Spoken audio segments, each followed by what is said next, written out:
Hello, this will be a video showing a subtract circuit. All right, so what I have set up here, it's a 4-bit subtract circuit. All this junk in front's just my input.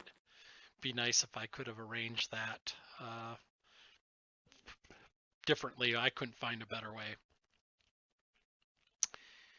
Okay, so how does the subtract circuit work? Well, it is an adder circuit, effectively. If I just ignore this thing here, this inverter, which we'll come back to, and I ignore the fact that this back row, that is considered, this is the number I'm going to subtract, here, here, here, and here, 4-bit number. Well, that goes through 4 inverters. So what I'm doing is I'm adding this number back here, but first I invert it, and then I add 1 as well to it. That's what this input is for.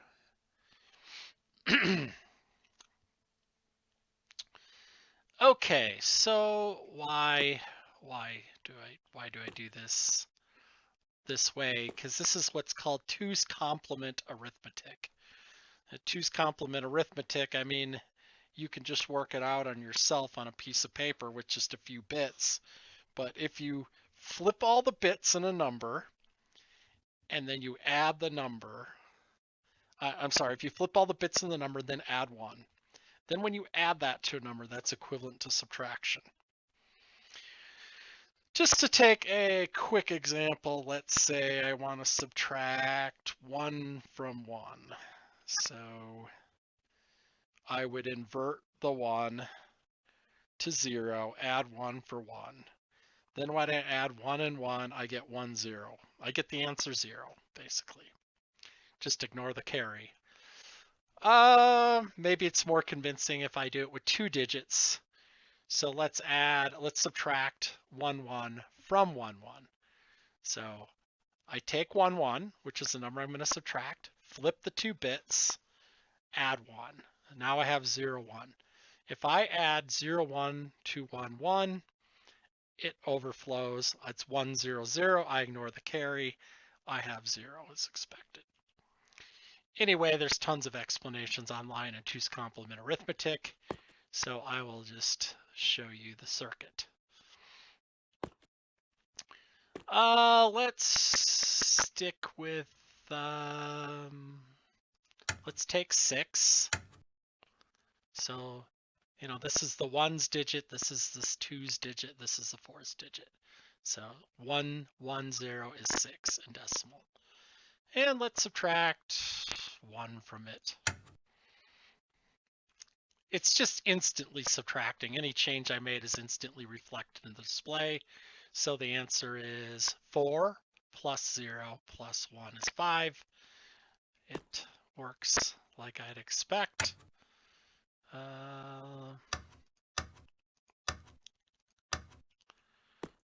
We could take 8.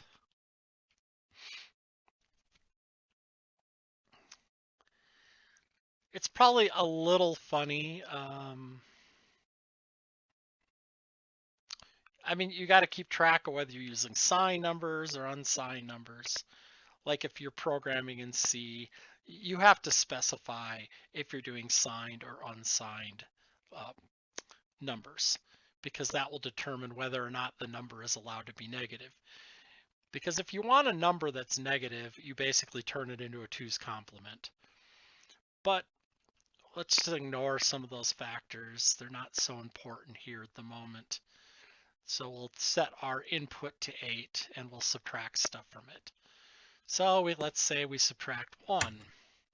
We get 7, exactly as expected. Again, 4 plus 2 plus 1 is 7. Or maybe I subtract 3, I expect 5, which indeed I get. If I subtract 7, I should get 1, exactly as expected. So this is actually a fairly simple circuit once you understand the basics of digital adding, digital, circuitry with addition, because you start out with a half adder, right? And the half adder allows you to add 2 digits and produce an output and a carry. Well, because we need to add a carry into our calculations, then we have a full adder circuit. We need 2 half adders, one to add the inputs, one to add the carry. And that's what we have here. I should point out it's front and back for compactness. It's basically 2 back-to-back half adders.